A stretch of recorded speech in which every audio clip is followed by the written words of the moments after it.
Hello, everybody, and welcome to another episode of Robert's Movie Talk. On this episode, we have guest Eric Schutte. Say hello. Hello. And I guess that's it, and we shall jump right into the movie news. So our first piece of movie news is that Star Wars Episode 7 has wrapped production. Now, what do I think about this? I think that this is very good, so that Disney, isn't like, hey, that Star Wars film that we had? Yeah. We were joking. Yeah, I mean, they probably wouldn't do that, but still, at least it's wrapped production. That means it's here. It's coming soon. It's so excited. It makes me really happy that it's finally wrapped production. What do you think, Eric? I feel like it's going to be a little bit more cheesier than it usually is. Like a little bit more like happy, because Disney. Disney? Yeah. Honestly, I disagree with you because Disney has had the Marvel Cinematic Universe.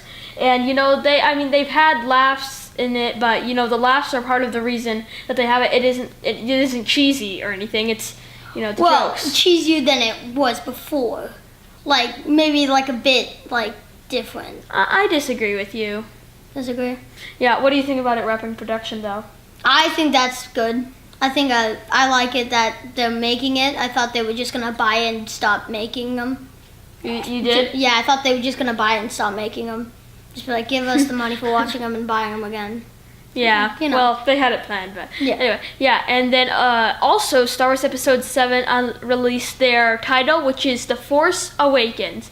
What do I think about this? I think that this is a great, great title because The Force Awakens is sort of like saying the Jedi has not been doing a lot of things recently, only something bad happened which made them come up from the dead or wherever, they're not dead, but come up from where they were and having to start fighting again. I love this title. I think it's much better than that god-awful title that we got before. If I forgot what the name of the title was, but it was a rumored title. I absolutely hated it.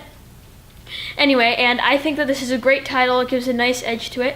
What do you think about the title? I agree with you. I think it's a good title, better than most of them, at least. Yeah, I believe that maybe in this movie, as I said, the Jedi are sort of hiding and then they come out to fight again. All right. Our next piece of movie news is that the Furious 7 trailer, or Fast and Furious 7, however you want to memorize it, although the official title is Furious 7, has wrapped production. Not wrapped production, wow. The first trailer has been released. Now, what do I think about this trailer? Well, Eric, you start off. What did you think about the trailer? I thought they made the trailer look really good. I thought they made the cars look maybe like a fine. I mean, it looks like they did okay without Paul Walker. Well, they did have him in there, but yeah, he didn't complete everything until yeah. And what do I think about this trailer? I really, really like this trailer. I've not seen any of the Fast and Furious films, so I can't really comment if I like them or not. But I really do like this trailer. This trailer summarizes why Fast and Furious, this franchise, is awesome.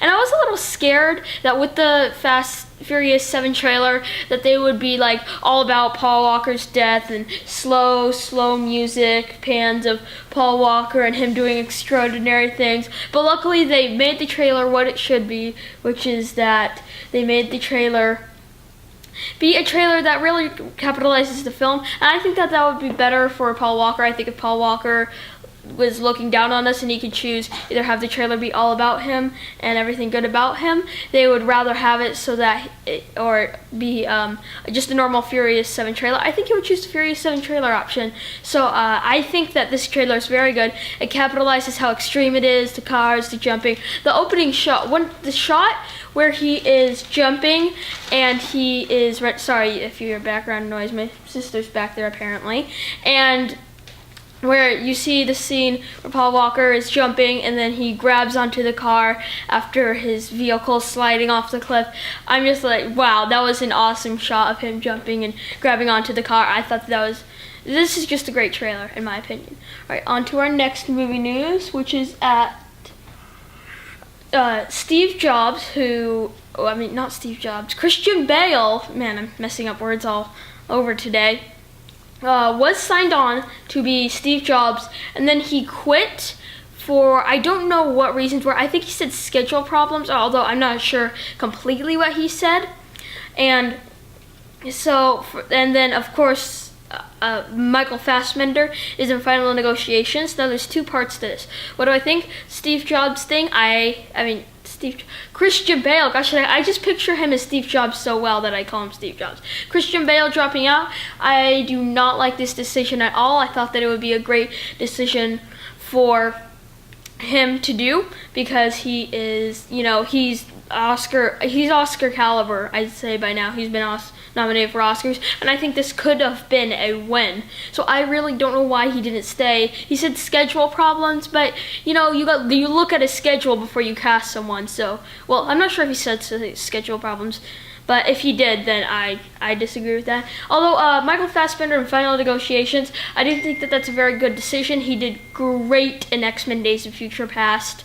I thought that he brought a lot of emotion to his character. So I think that him as Steve Jobs would be pretty good. Although I thought that Christian Bale was better. What do you think of Christian Bale dropping out? I think he should have stayed. If he had, you should probably look at your schedule before you make a movie, like making a movie. Yeah. Because unless there was like a funeral and then there was a wedding you had to go to, that's different. But he just had scheduling problems, so. Yeah. And what do you think of Michael Fassbender coming on? I don't think he's gonna do as good as Christian Bale. Yeah. As he would have done. That's fair. All right, on to our next movie news, which I am excited about this next one, is that the first trailer for the spin-off Despicable Me film Minions has been released, which is titled Minions, which is about how minions have been around since the beginning of time and that they're always trying to find the most meanest owner, and they end up not finding an owner. So 3 minions journey off, and then they go to New York City, and it's 42 years before Gru, and they're just walking around town trying to find a really mean villain to save all of the other ones because they're all just so bored. Now, what do I think about this trailer? I love this trailer. It is so cute. They have a way of explaining it while at the same time it's not too explaining it. It's like this. It's sort of like a smoother. And I really like the background music with Ice. I think I forgot the name of the song. But I think that this was I think that this was a great trailer. I think that it capitalized on how cute the minions were and and I think that it's a very smart marketable idea because minions, they're so cute and plushable, and you just want to hug a minion whenever you see it.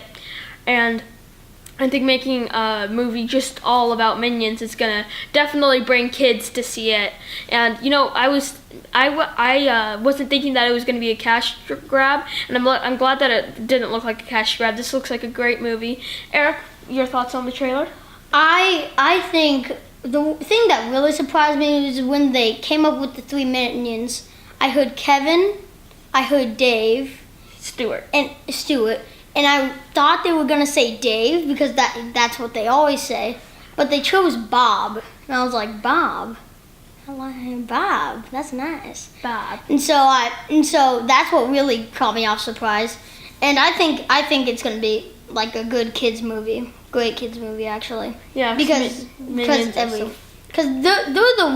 ones that really people like about Despicable Me. They're not really maybe the girls second, but yeah, but Minions first. Minions are just you wanna hug a minion. Yeah. Yeah. On to our next movie news, which is that, I'm excited about this one. The Hobbit, The Battle of Five Armies have dropped their second trailer. Now, Eric, your thoughts on the trailer? Oh, gee, look at the background. Look at the background real quick. Look at what... Yeah. And none on the bottom, the unexpected. Mm-hmm. Yeah. Okay. I think it's gonna be really good. What did you think of the trailer? I thought the trailer was fine. It made it look really action-packed, and just just like a good movie. Makes him look like more of a Lord of the Rings than a Hobbit type thing. Because, so that's what I think. I think it's going to be more of like a Lord of the Rings.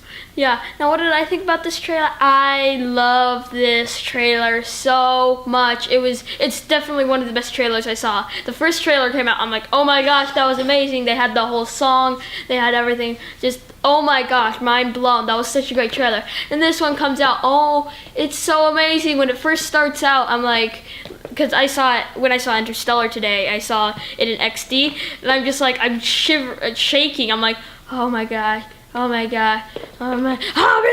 I'm so excited for this movie, and I heard that the battle at the end of the movie is going to be 45 minutes long, a 45-minute battle. I think that's amazing.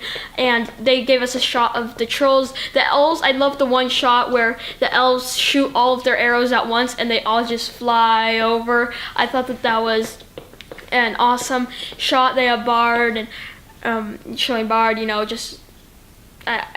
showing a close-up of Bard. I don't know what I was going for there. And they have some of the coolest lines in here with Keely talking to Thorin, like, I'm not going to stand here and watch them fight as we sit back here, and Gandalf going on his side quest. I thought that this was just an awesome trailer, and it showed lots of action. It displayed really what's amazing about The Hobbit.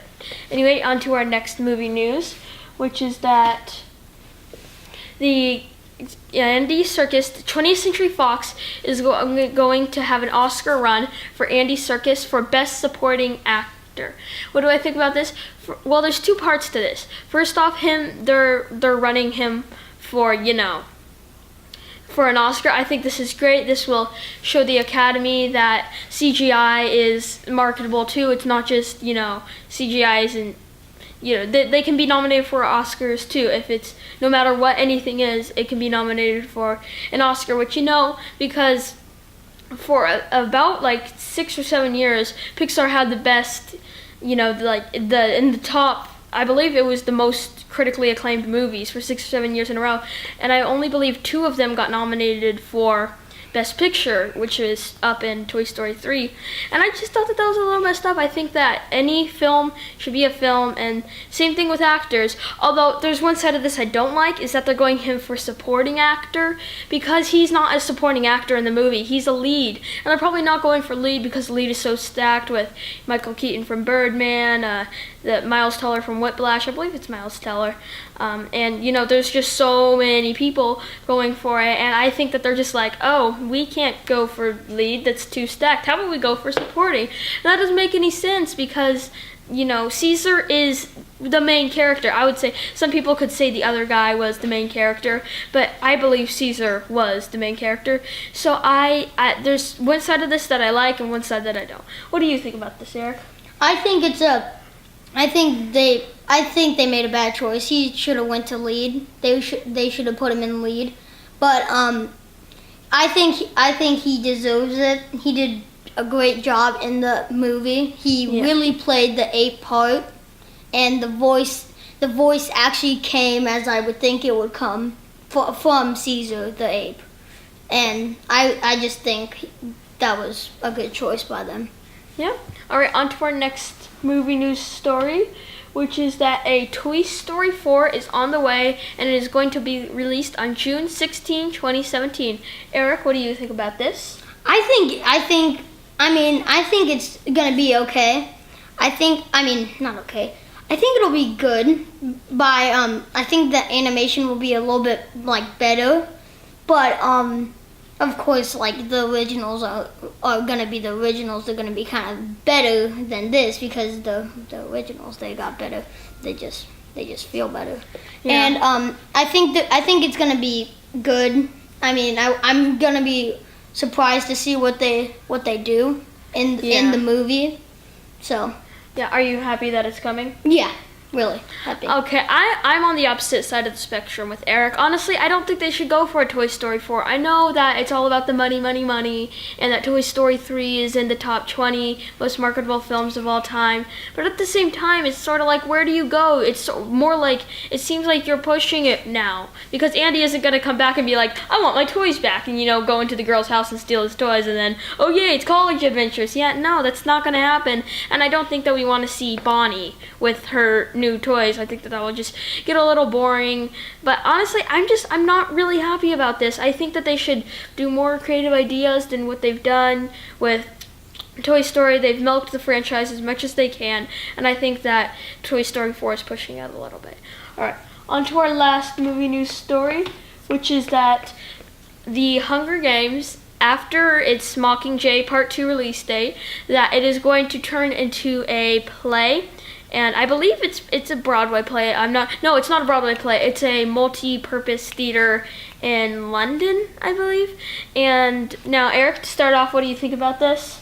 I don't know about this. I don't know what they're gonna do about it. I don't think it'll be good. I don't think they'll bring it to what they're trying to do, because it's like trying to bring the future to here, which is, I don't know, just doesn't feel right to me. Yeah, I honestly, I'm sort of mixed on this. On the first side, it's sort of like, well, okay, we have Hunger Games, but it's gonna end. Our last one made $900 million or something, around $900 million. We need some more money. Oh, I know, let's make it into a play. And at the same time, it's like, okay, it's like Toy Story 4 thing. It's a little bit of a money push. And I'm not sure that they can bring the same emotion that they did to the films onto the stage, because onto the films, you sort of have to have the close-ups of their looks and things like that. And with a play, you can't really get that. And at the same time, it's not going to feel the same, because there's certain scenes in the Hunger Games movie where they're talking like this, and they portray a lot of emotion like this, and you can't bring that to stage until they'll be talking like this. And if they're talking like that, then it's sort of like, why are you talking like that? You're supposed to be, whispering. You can't talk like that. I'm not so sure about this. I think that it's just more of a money push. Yep. And that is all for it today. If you have any questions, just email me at pixar206@gmail.com, and they will probably be answered on the show. This is Eric Burke. And this is, Eric Schutte, and this is Robert Burke of Robert's Movie Talk.